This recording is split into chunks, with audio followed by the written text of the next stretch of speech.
बिस्मिल्लाहिर्रहमानिर्रहीम। अस्सलाम वालेकुम। क्या हाल चाल है बच्चों?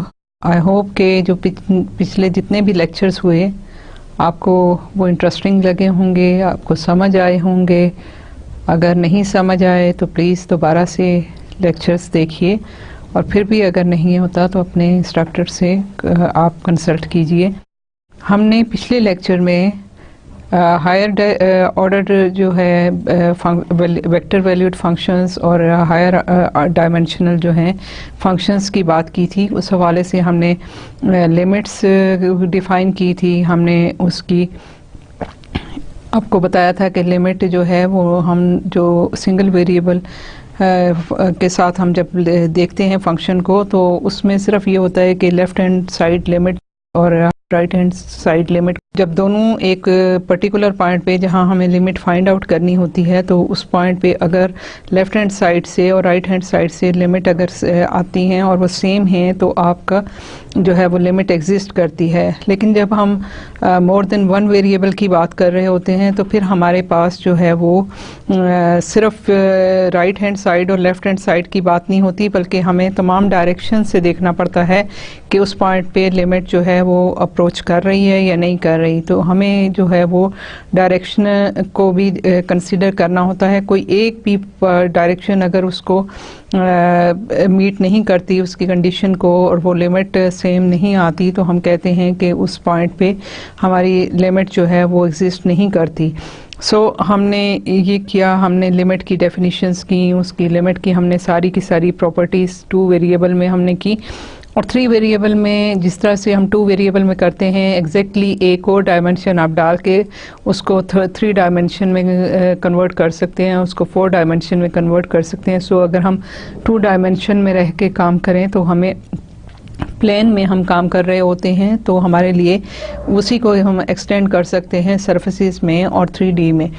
ठीक है, तो हमने सम रूल किया लिमिट्स के हवाले से, हमने डिफरेंस रूल किया, हमने प्रोडक्ट रूल किया, हमने कांस्टेंट मल्टीपल रूल जो है उसको किया, कोशेंट रूल किया और पावर रूल भी किया। और हमने देखा कि हम पावर रूल में हमें कुछ जो है वो उसके पावर जो है लिमिट की उसको हमें रिस्ट्रिक्ट करना पड़ता है कि वो हमें रियल वैल्यू ही दे, हमें इमेजिनरी वैल्यू या हमें कॉम्प्लेक्स नंबर ना दे, क्योंकि हम रियल वैल्यूज़ फंक्शंस पे कंसंट्रेट कर रहे हैं, हम कॉम्प्लेक्स नंबर पे कंसंट्रेट नहीं कर रहे। इसके अलावा हमने कुछ एग्जांपल्स भी की थी। फिर आपको कंटिन्यूटी के हवाले से बताया, कंटिन्यूस फंक्शन ऑफ 2 वेरिएबल का हमने आपको बताया कि कंटिन्यूटी की क्या है। हम उसी को आगे अब लेके चलते हैं ताकि हमें जो है फर्दर जो है मल्टी वेरिएबल कैलकुलस के हवाले से और चीज़ों को भी हमने आपको इसी हवाले से बताना है। मैं दोबारा से रिपीट कर देती हूँ कि कंटिन्यूस फंक्शन ऑफ 2 वेरिएबल कैसे है। एग्जैक्टली जिस तरह से हमने सिंगल वेरिएबल के हवाले से कंटिन्यूटी की डेफिनेशन पढ़ी थी, एग्जैक्टली उसी तरह है, उसी के पैरेलल है। लेकिन अब हमारे पास जो है वो इंडिपेंडेंट वेरिएबल जो हैं वो 2 हो गए हैं, या इसी तरह से आप इनके इंडिपेंडेंट वेरिएबल्स 3 भी ले सकते हो और बढ़ा भी सकते हो। अगर कोई भी फंक्शन है, a function f of x y, अब इसमें एक्स और वाई जो है वो आपके पास 2 इंडिपेंडेंट वेरिएबल हैं और फंक्शन जो है वो वैल्यू आपके पास एक्स और वाई प्लेन में है। This is continuous at a point x naught Y naught. ठीक है, ये प्लेन में एक पॉइंट है, पर्टिकुलर पॉइंट है x naught Y naught. Function is continuous at this point if f is defined at x naught Y naught. आपको याद होगा कि जो हमने सिंगल वेरिएबल की बात की थी तो हमने f ऑफ x की बात की थी, एक्स नॉट की बात की थी, और फिर हमने कहा था कि f is defined at x not. अब इसमें क्योंकि हम 2 वेरिएबल की बात कर रहे हैं, हमारे पास एक्स नॉट वाई नॉट ये ऑर्डर्ड पेयर है प्लेन में। Function is defined at this point.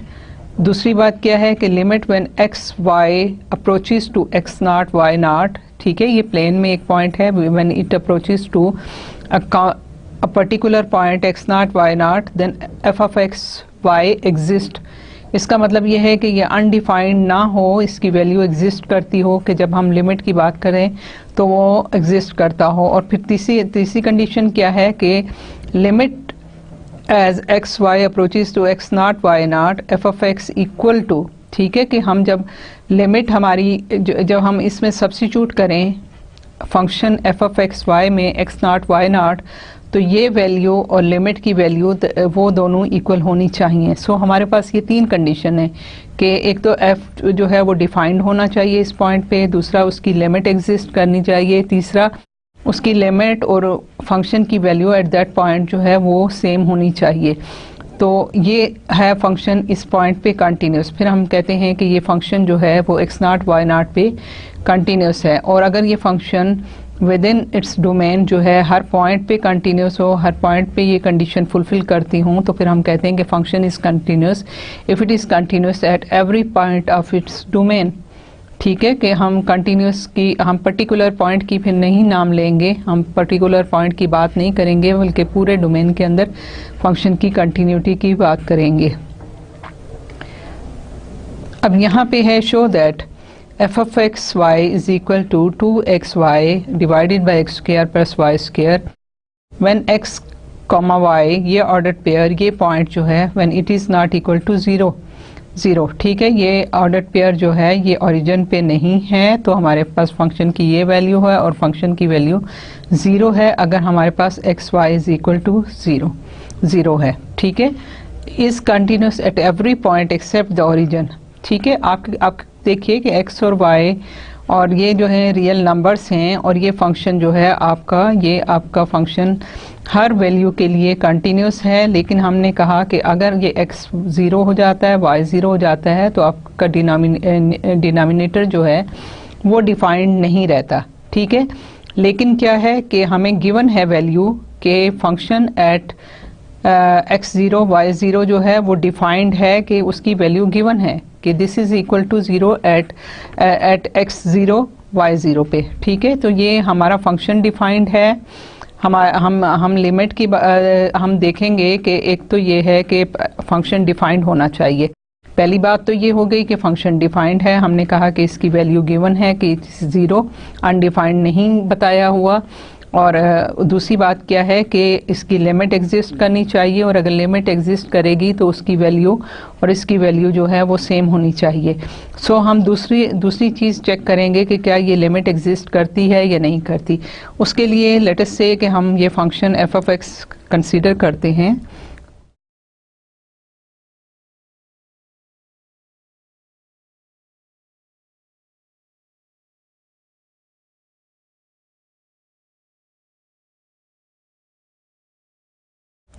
ये है कि हमने क्या करना है, लिमिट फाइंड आउट करनी है x as x y approaches to 0 0। तो इसकी लिमिट जो है वो एग्जिस्ट करती है या नहीं करती। ठीक है, तो यहाँ तो ये है कि continuous at every point except the origin. तो हमने पहले तो देख लिया कि डिफाइंड है। अब कंटिन्यूटी की दूसरी कंडीशन हम देखेंगे, और उसमें हम देखते हैं कि when x y approaches to 0 0 ये फंक्शन की वैल्यू गिवन है। तो हम इसे ऐसे करते हैं कि मैंने आपको बताया कि जब सिंगल वेरिएबल की बात करते हैं तो हम लेफ्ट हैंड साइड लिमिट को उस पॉइंट पे अप्रोच कराते हैं, और राइट हैंड साइड से भी लिमिट को उस पॉइंट पे अप्रोच कराते हैं, और अगर दोनों की लिमिट जो है वो सेम हो तो हम कहते हैं उस पॉइंट पे लिमिट एग्जिस्ट करती है। अब हमें डायरेक्शंस पूरी जो है प्लेन की बात है, तो प्लेन में मैंने आपको कहा कि कोई एक पाथ भी अगर उसको अप्रोच नहीं करता और वो लिमिट नहीं आती तो हम कहते हैं कि लिमिट एग्जिस्ट नहीं करती। सो क्या है कि मैं इसमें एक लाइन देख लेती हूँ। लेट अस से कि मैं डिफाइन कर देती हूँ let y is equal to kx। ठीक है, अब ये क्या है कि अगर हमारे पास मैं अगर कोऑर्डिनेट सिस्टम ले लूँ तो मेरे पास जो है ये y है, ये x है, ये ओरिजिन है जहाँ हमें लिमिट देखनी है कि लिमिट एग्जिस्ट करती है कि नहीं करती। मैंने y is equal to kx किया तो मेरे पास ओरिजिन से जो है ये पॉजिटिव साइड पे जा रहा है, ये इस लाइन पे अगर k 1 होगा तो मैं इस साइड से अप्रोच करूँगी। ठीक है, और अगर k -1 होगा तो मैं इस लिमिट को इस साइड से अप्रोच करूँगी। ठीक है, तो मैंने इन दोनों को देखना है। Let y is equal to kx, तो फिर आपके पास जो फंक्शन है limit as x y approaches to 0 0 along line. ठीक है, मैं ये कह रही हूँ कि along line y is equal to kx ठीक है, आपके पास क्या है, F of x Y is equal to limit as x y approaches to 0 0 और आपके पास है 2xy over x square plus y square. ठीक है, मैं इसको ऐसे लिख लेती हूँ कि मैं इसको y इज इक्वल टू के एक्स और ये ब्रैकेट में क्लोज कर लेती हूँ। तो ये मेरे पास क्या आ जाएगा,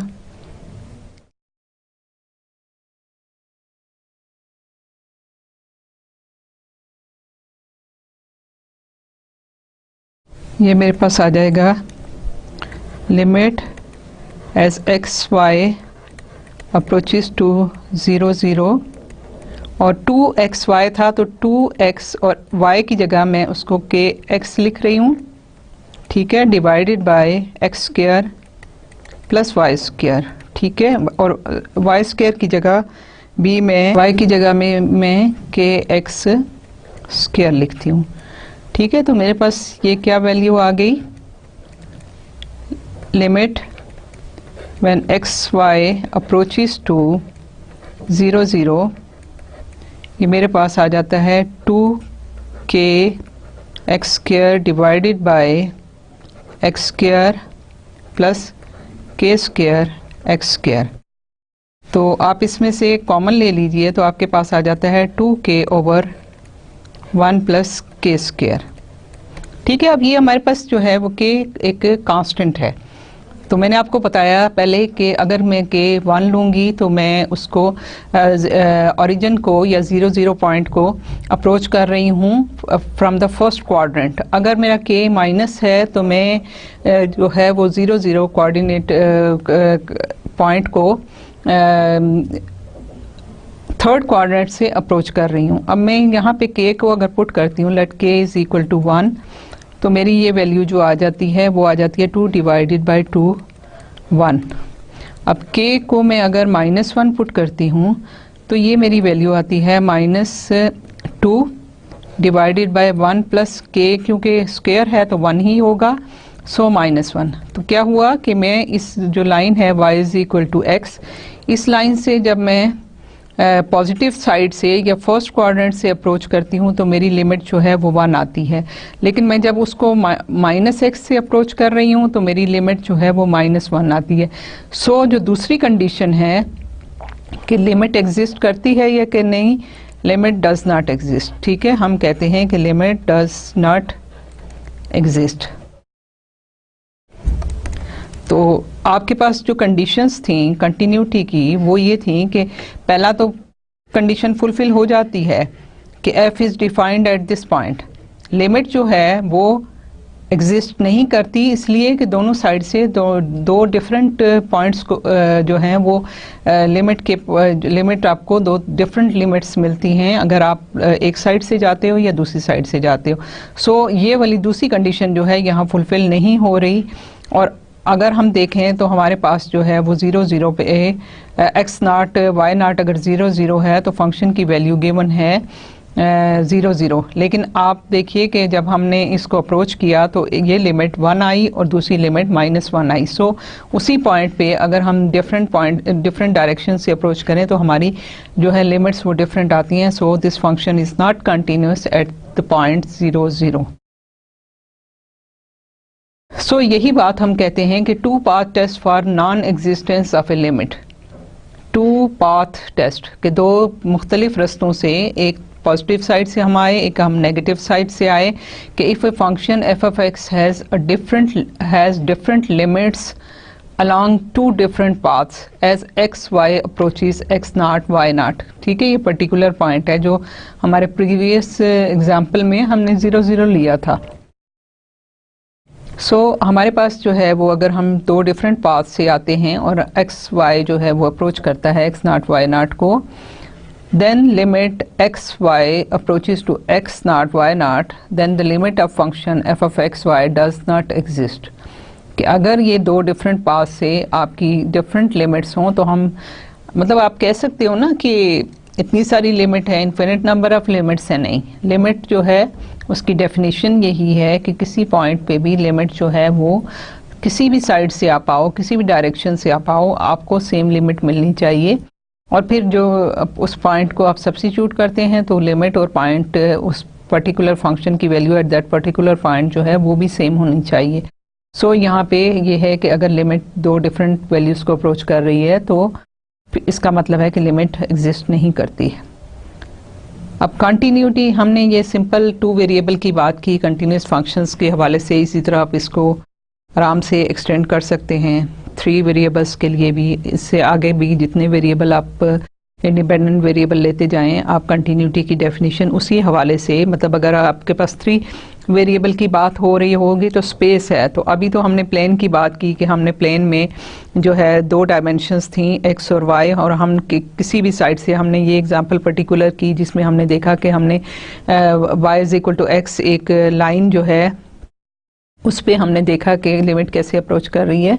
इसी तरह से अगर हम 3 डायमेंशन की बात करते हैं तो हम 3 डायमेंशंस में z डायरेक्शन भी आपके पास होगी, तो आप किसी भी डायरेक्शन से उसकी लिमिट, उसकी कंटिन्यूटी वगैरह को चेक करते हैं। सो ये तो हमने कंटिन्यूटी की बात की थी। अब continuity of composite function, composite function भी आपने सिंगल वेरिएबल के हवाले से पढ़े हैं।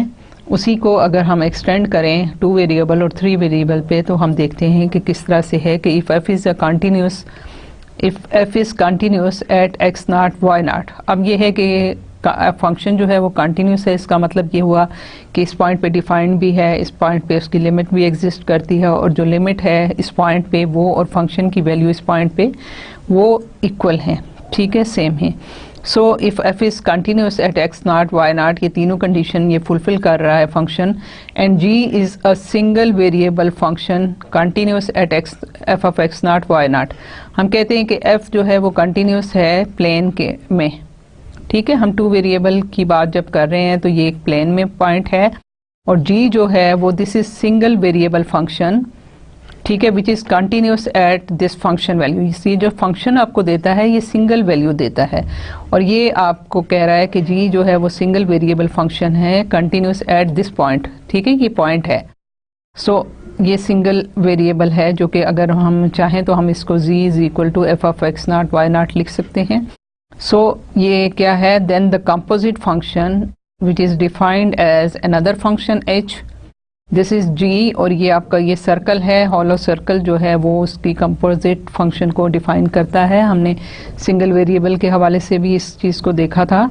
सो g कंपोजिट फंक्शन g और circle f defined by h of x y, ठीक है। ये जो फंक्शन है h जो नया फंक्शन कंपोजिट है वो अगेन जो है फंक्शन ऑफ 2 वेरिएबल्स है। दिस इज़ इक्वल टू, हमारे पास जो लेफ्ट हैंड साइड पे फंक्शन है वो आपका बाहर आएगा, और वो आप अप्लाई करते हैं, उसको ऑपरेट करते हैं आप जो आपका राइट हैंड साइड पे फंक्शन है एफ ऑफ एक्स वाई आपको एक सिंगल वैल्यूज़ के साथ जो है वो, अगर z में कहूँ तो ये z equal to f of x y, तो आपके पास g ऑफ z हो जाएगा। So it's a single variable function, तो ये आप जो है फंक्शन इस पे अप्लाई करते हैं and you get another new function. तो ये कंपोजिट फंक्शन की डेफिनेशन है जो आप पहले सिंगल वेरिएबल के हवाले से बात कर रहे थे कि आप इसमें एफ ऑफ एक्स अप्लाई करते हैं, और इस देन फिर उसके बाद जी एफ एक्स जो है जी उस पे ऑपरेट करते हैं। सो दीज आर 2 मैपिंग्स जो कि हम इनको कंपोजिट फंक्शन के हवाले से कहते हैं।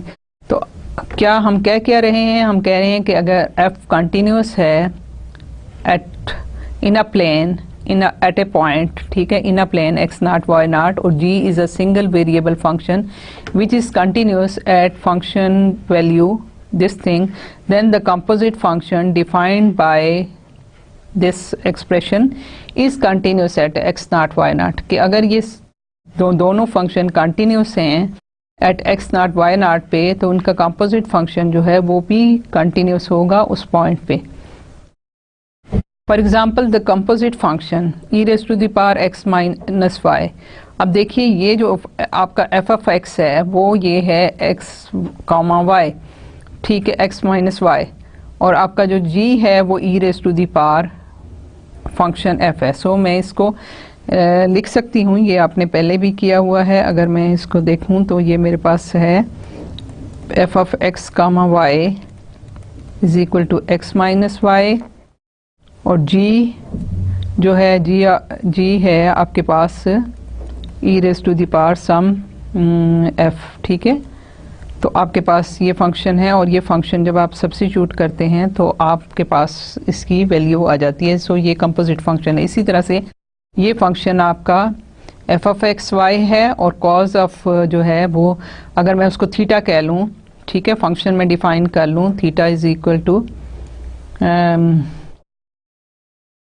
F of x comma y, अगर मैं उसको थीटा कह देती हूँ, जिस which is x y over x square plus 1, तो आपके पास कॉज ऑफ थीटा जो है वो ये फंक्शन है जो कि आपको कंपोजिट फंक्शन मिलता है। सो हमारे पास जो है वो ये जी ऑफ थीटा है, ठीक है।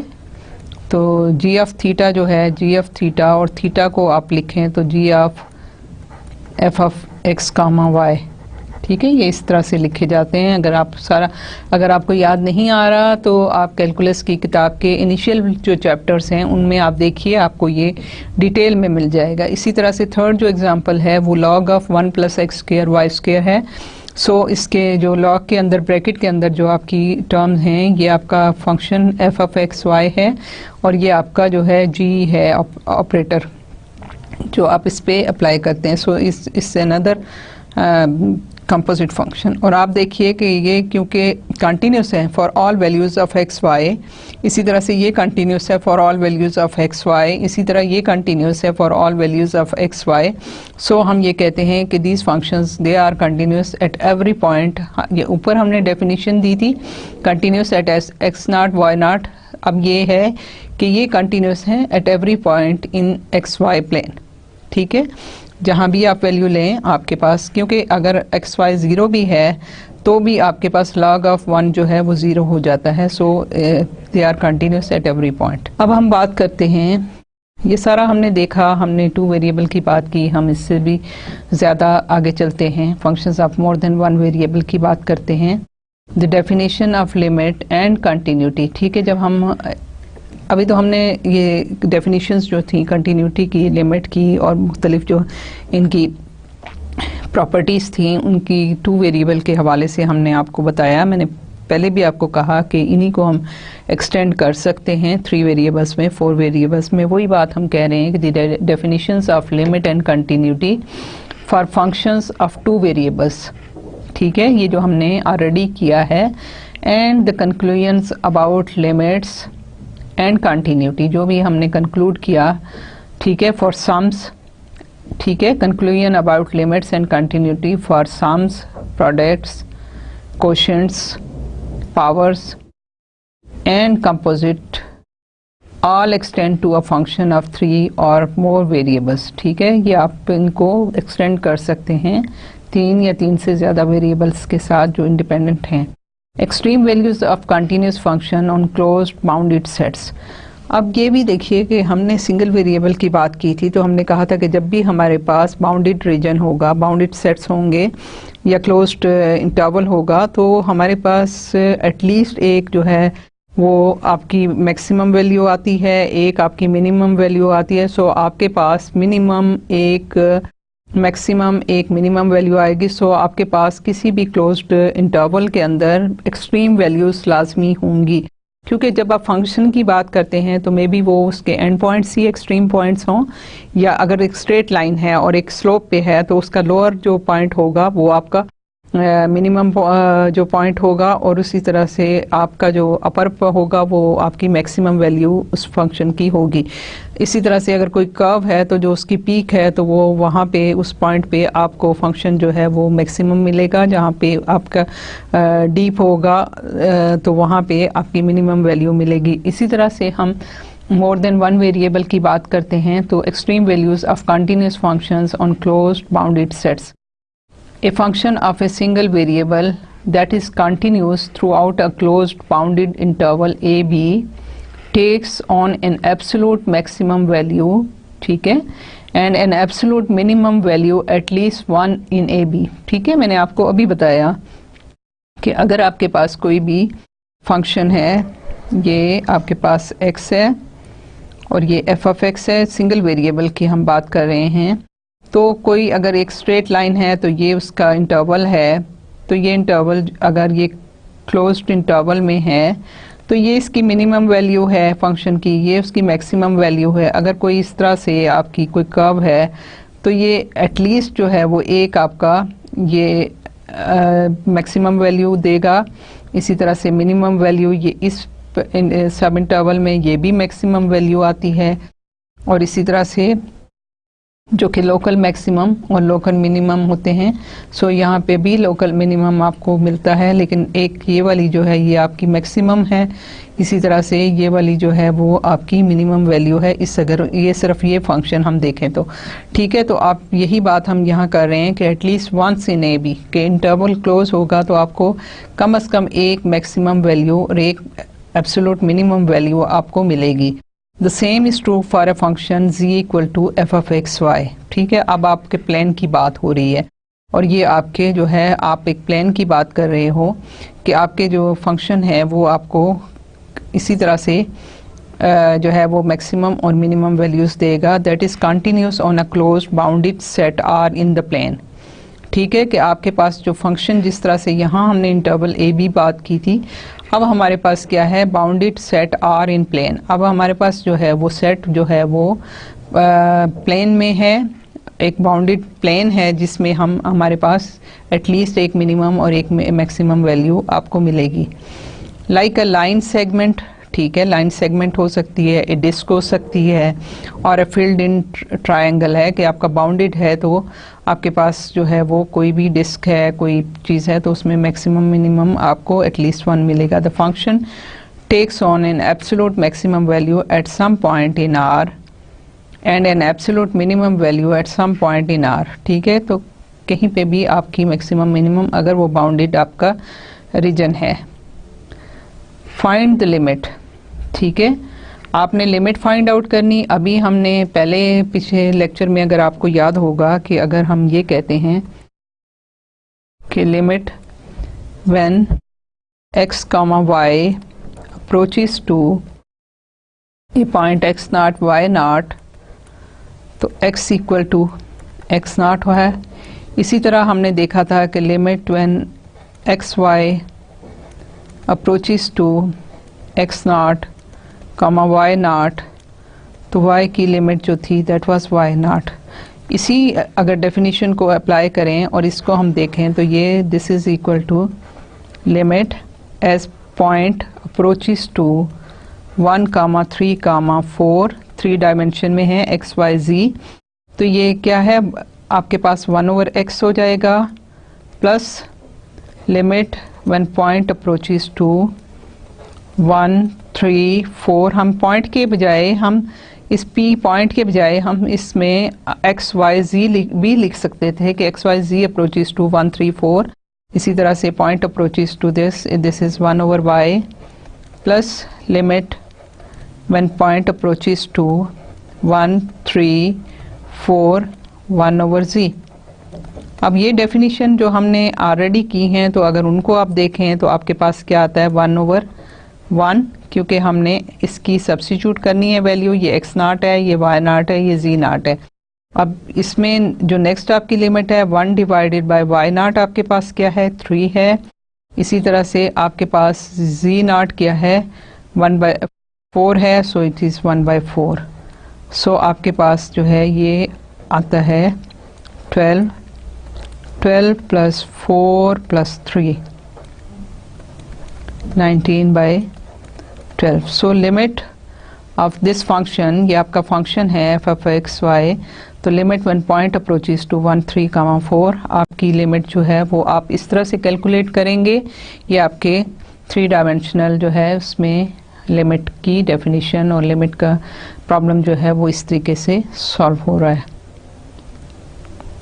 एक और देखते हैं कि आपके पास find the limit of this function, वही हम अप्लाई करते हैं। सो आपके पास ये आ जाएगा लिमिट, मैं एक्चुअली हमेशा लिमिट को ऐसे लिखती हूँ तो ये एक मेरी आदतन मैं लिख रही हूँ, लेकिन आपका point approaches to 3, 3, 0 sine square x plus limit as p approaches to 3, 3, 0 limit cos square y plus limit as p approaches to 3, 3, 0 secant square c। ठीक है, ये आपके पास क्या आया कि फर्स्ट जो है वो आपके पास पॉइंट जो है वो x जो है वो 3 है। सो आप अगर यहाँ सब्स्टिट्यूट करते हैं तो ये साइन स्क्वायर x के बजाय 3 हो जाएगा, प्लस यहाँ पे अगेन आपके पास cos स्क्वायर है, cos स्क्वायर 3 है, सो ये cos स्क्वायर 3 हो जाएगा। ठीक है, प्लस सीकेंट क्या है 1 cos स्क्वायर z। ठीक है, सीकेंट स्क्वायर यही होता है, आप रिकॉल करें ट्रिग्नोमेट्रिक फंक्शंस को तो आपके पास क्या है, लिमिट जो है वो आपकी 0 होगी, cos 0 क्या है 1 होता है, 1 divided by 1, so it will become 1। अब आप देखिए यहाँ भी अगर ट्रिग्नोमेट्रिक फंक्शन की बात करें तो आपके पास क्या है, sine square theta plus cos square theta is equal to 1। अब थीटा जो भी है दोनों में सेम आर्गुमेंट है 3 और 3, थीटा के बजाय आप 3 पुट करें, सो इट विल बिकम 1। तो ये आपके पास आ जाएगा 1 equal to 1 plus 1 is equal to 2। So the limit जो आपके पास आ गई 3 डायमेंशन में एक फंक्शन की, ये आपके पास जो था ये फंक्शन जो था ये आपके पास F of X comma Y comma G था। ठीक है, और इसकी लिमिट जो थी वो when p approaches to this point 1, 3 and 0। ठीक है, तो ये आपके फंक्शन था। तो सो इसकी हमने लिमिट कैलकुलेट की तो हमें ये लिमिट जो है वो मिली। फिर हम एक और एग्जांपल करते हैं, find the limit of this function. अब ये हमारे पास अगेन ये फंक्शन भी जो है वो limit as P approaches to pi comma 0 comma 3, ये F of X comma Y comma G है। ठीक है, तो इसकी लिमिट आपके पास क्या होगी कि limit when p approaches to pi comma 0 comma 3। ठीक है, z हमने लिमिट्स की डेफिनेशन की हैं, अगर उसको आप रिकॉल करें प्रोडक्ट के लिए तो क्या होगा, ये होगा limit as p approaches to pi comma 0 comma 3 e raise to the power -2y, फिर limit as p approaches to pi comma 0 comma 3 cos of 2x। अब यहाँ देखिए क्या है कि आपके पास z है। ठीक है, लिमिट z है, ये है x y z। थर्ड जो है वो आपका इस ऑर्डर पेयर में आपके पास जो है वो ऑर्डर ट्रिपल में आपके पास थर्ड जो है वो z है। सो आपके पास आप यहाँ सब्स्टिट्यूट करेंगे तो आपके पास z की वैल्यू 3 आएगी। ठीक है, अगेन मल्टीप्लाई करेंगे तो आपके पास जो अगली लिमिट है वो आपके पास y है। ठीक है, y आपके पास क्या है, y 0 है। So e raise to the power -2 multiplied by 0 तो 0 हो जाएगा। e raise to the power 0 जो है वो आपको पता है कि 1 होता है, किसी की भी पावर जब आप 0 करते हैं तो उसकी वैल्यू आपको 1 मिलती है। सो और थर्ड जो है limit when it approaches to pi comma 0 comma 3, तो आपके पास cos 2x जो है वो आपके पास x जो है यहाँ पे आपका फर्स्ट जो है इसका कंपोनेंट है दैट इज़ पाई। तो cos ऑफ 2 पाई क्या होगा, दैट इज़ इक्वल टू 1। आपको पता है cos 2 पाई की वैल्यू 1 होती है। सो आपके पास जो थर्ड है वो अगेन 1 आ जाता है। So 3 multiplied by 1 multiplied by 1 is equal to 3। So आपको इसकी लिमिट जो है वो ये मिली। हमें प्रोडक्ट रूल में, लिमिट्स की प्रोडक्ट रूल में हम डिफ्रेंशिएशन के रूल्स नहीं अप्लाई करते, लिमिट के अपने रूल्स हैं, जिसमें आपको मैंने बताया था कि प्रोडक्ट है तो आपने सारे प्रोडक्ट का जो पूरे फंक्शंस हैं वो f multiplied by g multiplied by h जो है वो उसकी limit of f multiplied by limit of g multiplied by limit of h जो है वो आपकी डेफिनेशंस थी। सो हमने उसको अप्लाई किया और हमारे पास जो है वो लिमिट हमने इस तरह से फाइंड आउट की। नेक्स्ट एग्जांपल पे आते हैं। At what points x y in the plane are the functions continuous. हमने यहाँ पे ये देखना है कि किन पॉइंट्स पे एक्स वाई पॉइंट्स पे प्लेन में दीज फंक्शंस आर कंटिन्यूस।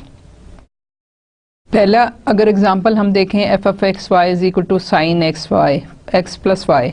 आपको पता है साइन जो है वो आपके पास अगर आप देखें तो आपके पास जो है वो साइन y और x की जो नॉर्मल अगर हम 1D की बात करें तो ये आपके पास जो है वो एक कंटिन्यूस फंक्शन होता है। सो आपके पास ये आर्गुमेंट जो है वो एक्स वाई प्लेन में है। अगर एक्स वाई प्लेन में देखें तो अगर इक्वल हम एक्स वाई को करें तो हमारी जो है कर्व वो इस टाइप की कर्व प्लेन में बनेगी। और ये भी जो है for all value of x sine जो है वो एग्जिस्ट करता है। ठीक है, साइन की वैल्यू जो है वो हमेशा -1 से 1 तक वेरी करेगी और किसी भी वैल्यू x और y की इस पे कोई रिस्ट्रिक्शन नहीं है। सो हम ये कहते हैं कि ये जो फंक्शन है this is continuous for all x y plane. ठीक है, कंप्लीट एक्स वाई प्लेन में दिस फंक्शन इज़ कंटिन्यूस। दूसरे की बात करें तो आपके पास क्या है, ये है log of x square plus y square. अब आप रिकॉल कीजिए कि log की क्या वैल्यू होनी चाहिए और क्या नहीं होनी चाहिए। अगर हम x square plus y square देखें तो हमारे पास क्या है कि log ऑफ 0 जो है वो डिफाइंड नहीं होता। ठीक है, log ऑफ 0 डिफाइंड नहीं होता। सो हम ये कहेंगे कि हमारे पास सिवाय 0 पॉइंट के, ठीक है, सिवाय ओरिजिन के प्लेन में, सिवाय इसके यहाँ पे ये नहीं होना चाहिए। उसके अलावा y एक्सिस पे भी एग्जिस्ट करता है log और x एक्सिस पे भी log जो है वो एग्जिस्ट करता है log की वैल्यू। अगर ये 0 नहीं मतलब 0 दोनों जो इसका आर्गूमेंट है इस log of x square plus y square equal to 0 जो है वो नहीं होना चाहिए। अदरवाइज जो है for all in all plane जो है वो आपके पास जो है ये फंक्शन एग्जिस्ट करता है, कंटिन्यूस है। क्योंकि इस पॉइंट पे 0 पे ये डिफाइन नहीं है। Again what points x y in the plane are function continuous. अगर इसको देखें तो ये एक्स और वाई है, डिनोमिनेटर में है। आपको पता है कि अगर ये दोनों में से कोई भी एक 0 हो जाता है तो आपका ये जो है ये आर्गूमेंट जो है 1/xy ये आपका अनडिफाइंड हो जाएगा डिनोमिनेटर की वजह से। सो आपके पास जो है ये फंक्शन कंटिन्यूस है for all value of x y in x y plane. ठीक है, सिवाय इसके कि x y should not be equal to 0। ये 0 नहीं होना चाहिए। अगर ये 0 होगा तो आपके पास जो है वो, तो इसका मतलब ये हुआ कि आपके पास जो है प्लेन के अंदर ये अगर x है, ये y प्लेन है, तो ना तो इस प्लेन पे ये डिफाइन होगा, ना इस लाइन पे डिफाइन होगा और ना ही ओरिजिन पे डिफाइन होगा। ठीक है, तो इस पे नहीं डिफाइन, बाकी सब जगह आपके पास जो है ये इन पॉइंट्स पे डिफाइन नहीं है। ठीक है, तो उसके अलावा आपके ये फंक्शन जो है हर जगह डिफाइन है। नेक्स्ट देखिए, आपके पास G of x Y is equal to X plus Y divided by 2 plus cos of X. अब यहाँ पे आपके पास डिनोमिनेटर में कोई प्रॉब्लम नहीं है, क्योंकि कॉस की कोई भी वैल्यू हो, इवन ये 0 भी हो, तो ये 2 जो है ये आपके पास जो है मौजूद है डिनोमिनेटर में। और एक्स वाई की बेशक 0 वैल्यू हो, कुछ भी हो, हमें कोई मसला नहीं है। और क्योंकि कॉस एक्स जो है वो 2 तो -2 पे तो आता ही नहीं है, इसकी वैल्यू जो है वो -1 से 1 तक वेरी करती है। ठीक है, तो ये 2 से 1 से ग्रेटर नहीं हो सकता या -1 से लेस नहीं हो सकता। सो ये वैल्यू कभी भी इसकी जो है ये 2 को अप्रोच नहीं करेगा। सो आपका डिनोमिनेटर जो है वो इसको कोई प्रॉब्लम नहीं है। सो हम ये कहेंगे कि ये पूरी प्लेन में, एक्स वाई प्लेन में ये फंक्शन जो है वो कंटिन्यूस है। यहाँ पे अब 3D के प्रॉब्लम्स आ गए, ठीक है। 3D के प्रॉब्लम्स आ गया क्योंकि ये आपके पास एक फंक्शन है, ठीक है, लेकिन क्या है कि आपका कोई डिनोमिनेटर नहीं है, कोई ऐसी वैल्यू नहीं है जहाँ पे हमें प्रॉब्लम हो। सो हम कहेंगे कि ये तमाम के तमाम स्पेस में 3D में ये कंटिन्यूस फंक्शन है, इसका कोई प्रॉब्लम ना तो ओरिजिन पे है और ना ही किसी और पर्टिकुलर वैल्यू पे है। दूसरी बात जो है वो दूसरा फंक्शन है f(x, y, z) is equal to x square plus y square minus 1 square root, ठीक है। अब स्क्वायर रूट की बात जो है यहाँ आ गई। सो हम क्या कहते हैं, हम ये कहते हैं कि स्क्वायर रूट में हमारे पास माइनस वैल्यू नहीं होनी चाहिए। सो माइनस वैल्यू कब होगी, जब आपका x square plus y square less than 1 हो, ठीक है। जब आपका x square plus y square less than 1 होगा तो फिर क्या होगा कि ये जो है ये फैक्टर ये आपका माइनस हो जाएगा। जब ये माइनस होगा तो स्क्वायर रूट में ये माइनस जो है वो रियल लाइन पे एग्जिस्ट नहीं करता। सो आपके पास जो है ये डिफाइन नहीं होगा। सो हम यहाँ पे रिस्ट्रिक्शन ये लगाते हैं कि ये जब x square y square less than 1 के लिए ये फंक्शन कंटिन्यूस नहीं है। सो हमारे पास जो सिलेंडर बनेगा, ठीक है, जो सरफेस बनेगी उसमें क्या है, x square plus y square greater than और इक्वल टू 1 जो है interior of the cylinder of radius 1 जो है वो आप निकाल दें तो बाकी आपकी पूरी की पूरी जो है वो सरफेस जो है वो आपकी वो आपको ये सिलेंडर दे रहा है, ठीक है।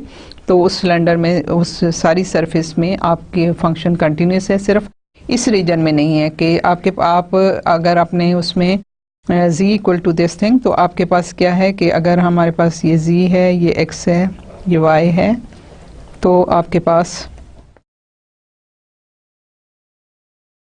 तो ये सर्कल है,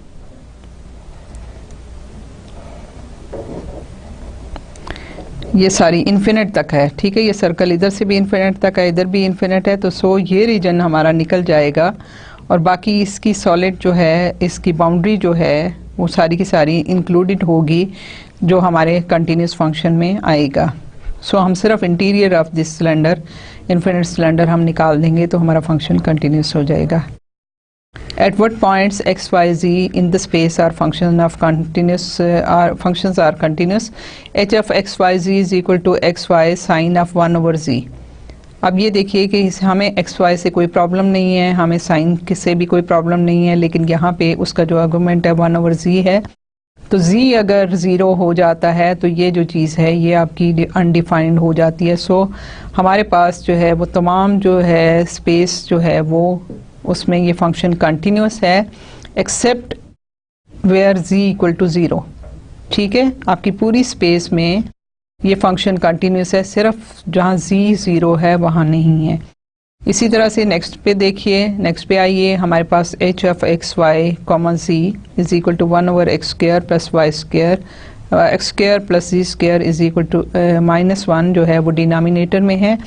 तो हमारे पास ये फंक्शन जो है तमाम का तमाम जो है वैल्यूज़ के लिए कंटिन्यूस है, सिर्फ ये डिनोमिनेटर हमें जो है वो 0 वैल्यू ना दे, ठीक है। सो आपके पास क्या है, हम यहाँ देखें तो हम कहते हैं कि x square plus z square -1 should not be equal to 0।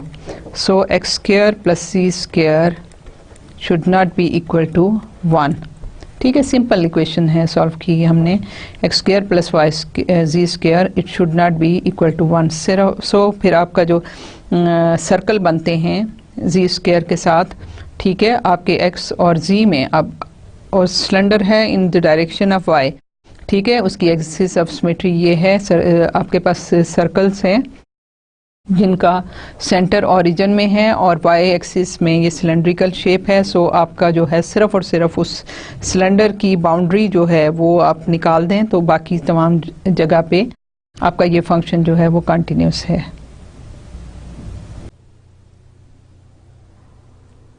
अभी हम ये एग्जांपल देखते हैं। By considering different paths of approach show that the function have no limit as x y approaches to 0 0। Function हमारे पास गिवन है f of x y is equal to minus x divided by under root x square plus y square. इसकी limit हमने पता करनी है क्योंकि ये हमारे पास 2 डायमेंशनल प्रॉब्लम है, so we can always put it equal to z equal to f of x y. ठीक है, हम इसको अक्सर जो है वो यही लिखते हैं z equal to f of x y. अब यहाँ पे हम इसकी लिमिट एट 0 0 पे फाइंड आउट करना चाहते हैं, so let us suppose that let x equal to K Y. ठीक है, और k can be positive can be negative. So हम जब ये सब्स्टिट्यूट करेंगे तो हमारे पास जो फंक्शन है एफ ऑफ एक्स वाई की जगह हम एक्स ऑफ वाई को लिख सकते हैं एफ ऑफ एक्स की बजाय हम k y this is equal to minus x की जगह हमने के वाई सब्स्टिट्यूट किया और यहाँ भी एक्स की जगह हमने के वाई सब्स्टिट्यूट किया plus y square under root.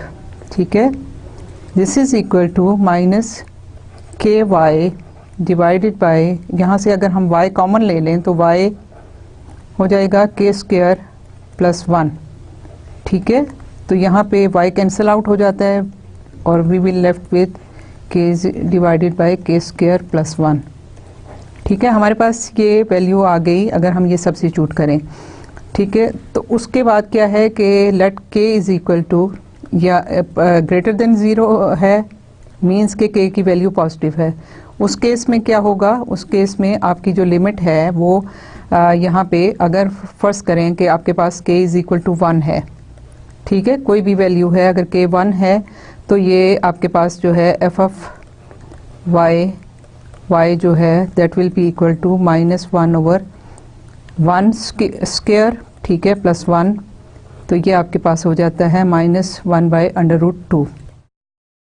ठीक है, और अगर k लेस देन 0 है it means k k negative है, तो let us say this is equal to this, then f of minus y जो है वो आपके पास क्या हो जाएगा माइनस, और यहाँ पे k माइनस है तो ये minus 1 square plus 1 under root, this will be equal to minus और माइनस प्लस हो जाएंगे 1 ओवर अंडर रूट 2।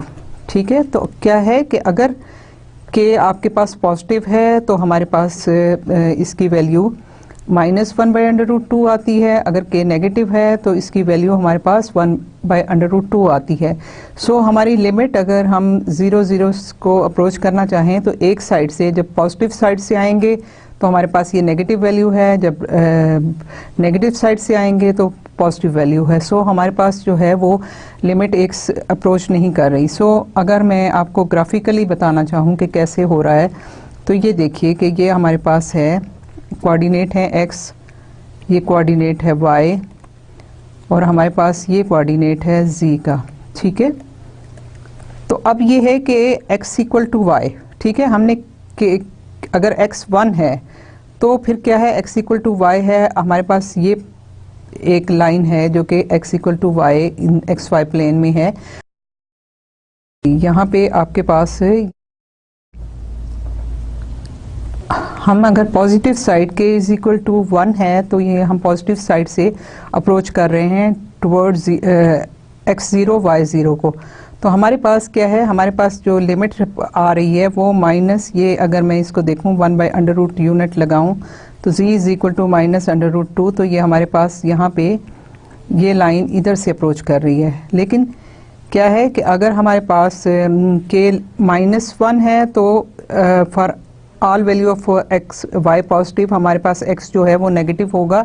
सो हमारे पास अगर x हम इस साइड पे देखें, ये नेगेटिव डायरेक्शन है x की, माइनस x एक्सिस है, ये y पॉजिटिव है, तो हमारे पास यहाँ पे फिर x equal to minus y की जो एक है वो आपके पास यहाँ पे z में पॉजिटिव साइड पे इधर से कहीं पे अप्रोच करेगी। ठीक है, ये आपके पास y is equal to minus x होगा। ठीक है, और यहाँ पे अगर अप्रोच करती है तो this is positive 1 by under root 2 यहाँ। सो एक साइड से आप लिमिट को अप्रोच कराते हैं तो आपके पास ये बनता है, और दूसरी साइड से अप्रोच कराते हैं, और इसको अगर हम देखें ऊपर से देखना चाहें और एक्स वाई प्लेन में देखना चाहें तो फिर क्या है, आपके पास यहाँ पे जो है एक इधर इस साइड से जो अप्रोच कर रहा है वो आपके पास पॉइंट दूसरा है, जो इस साइड से अप्रोच कर रहा है वो आपके पास दूसरा पॉइंट है। ये y है, ये -x डायरेक्शन है, ठीक है।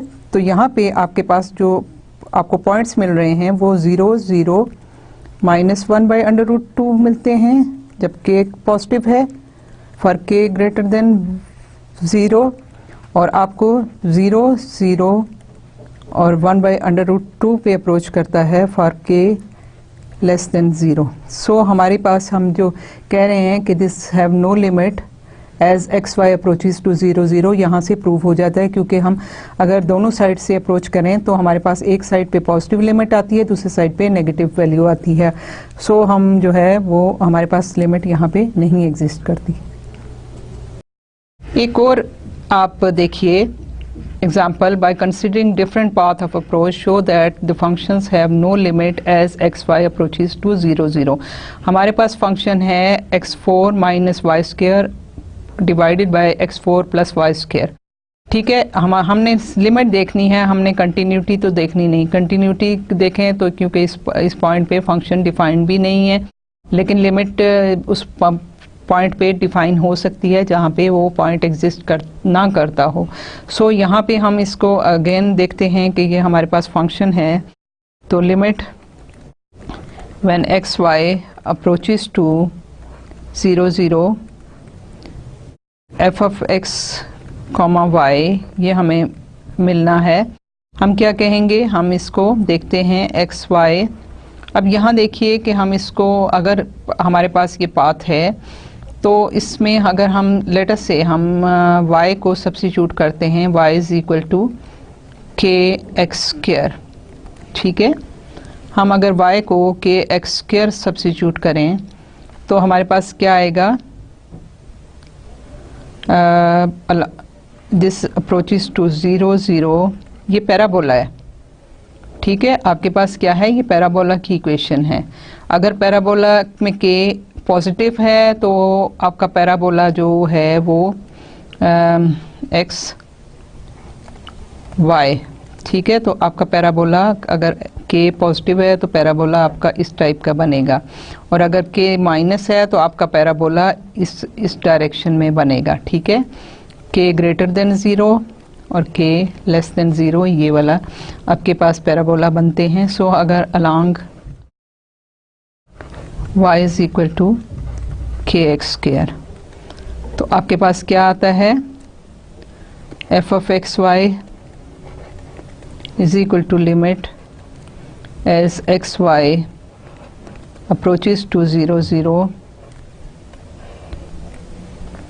आपके पास है x4 - y square divided by x4 + y square along y = kx², ये है। This is equal to limit as x y approaches to 0 0, तो ये आपके पास है। अब मैं इसमें सब्स्टिट्यूट कर रही हूँ y = kx², तो ये हो जाएगा x4 - k² x4 divided by x4 + k² x4, ठीक है। तो दिस इज इक्वल टू, मैं x4 कॉमन ले लेती हूँ दोनों में से और कैंसिल आउट हो जाएगा, तो आपके पास आ जाएगा 1 - k² divided by 1 + k²। k कोई भी कांस्टेंट है, सो कांस्टेंट के साथ जो है ये वैल्यू जो है वो सेम रहनी चाहिए किसी भी उस हवाले से। सो अगर ये k जो है वो हमारे पास 0 है, ठीक है। अगर k 0 हो जाता है तो हमारे पास ये वैल्यू जो है वो 1 आ जाती है। सो f of x y as x y approaches to 0 0, ठीक है, इसके लिए आपकी वैल्यू जो है वो 1 आ जाती है। और अगर k = 1 है, ठीक है, तो आपके पास जो ये लिमिट है वो आपके पास 0 आ जाती है। सो आपके पास जो है लिमिट दोनों जो हैं वो कांस्टेंट नहीं हैं, ए सेम नहीं है। सो हम कहते हैं कि लिमिट एग्जिस्ट नहीं करती। सो आपके पास जो है यहाँ से लिमिट क्योंकि के कांस्टेंट है, इसकी वैल्यू जो है आपको जो भी मिले उसमें आपके पास लिमिट जो है वो सेम होनी चाहिए। सो अगर हम के को 0 पुट करते हैं तो हमें 1 मिलता है, अगर हम के को 1 पुट करते हैं तो हमें 0 वैल्यू मिलती है।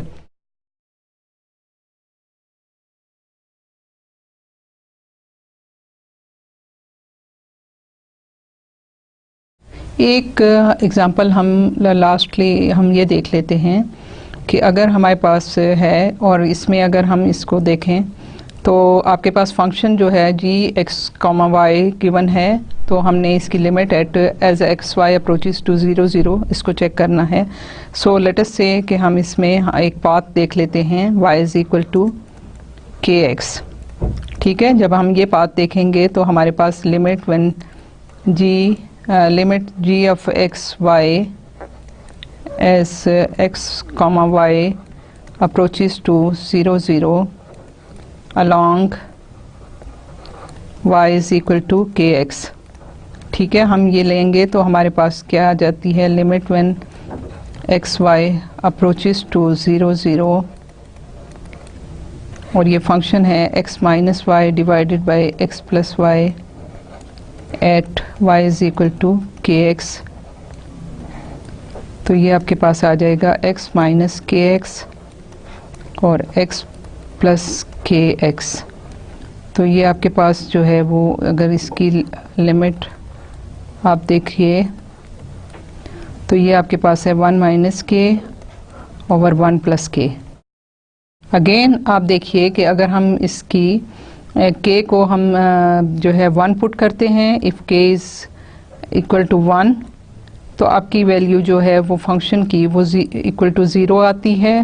अगर हम के इक्वल टू -1 पुट करते हैं तो आपके फंक्शन की वैल्यू जो है वो अनडिफाइंड हो जाती है। सो आप क्या करते हैं कि आपके पास जो है ये फंक्शन की वैल्यू के k should not be equal to -1।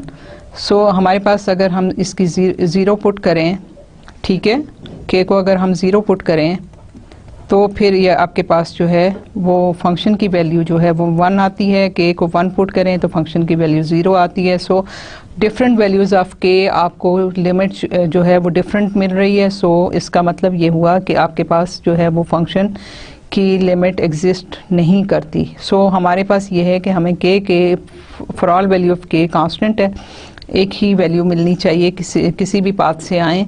So हमारे पास क्या है कि अगर के 1 है तो हमें 0 मिल रहा है, के अगर 0 है तो हमें 1 मिल रहा है, और अगर के -1 है तो ऑब्वियसली ये अनडिफाइंड हो जाता है। इसी तरह से हम के की डिफरेंट वैल्यूज़ के साथ हमारे पास वैल्यूज़ डिफरेंट होंगी। सो हमने ये प्रूव यहाँ से इस तरह से कर दिया।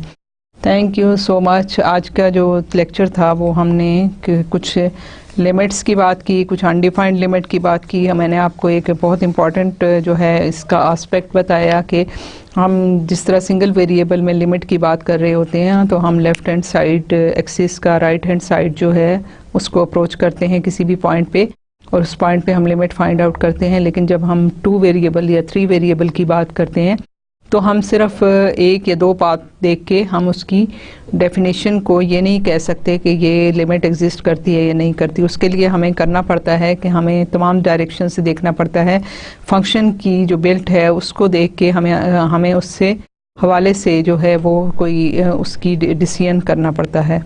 सो आज का लेक्चर हम यहाँ पे ख़त्म करते हैं। Thank you so much.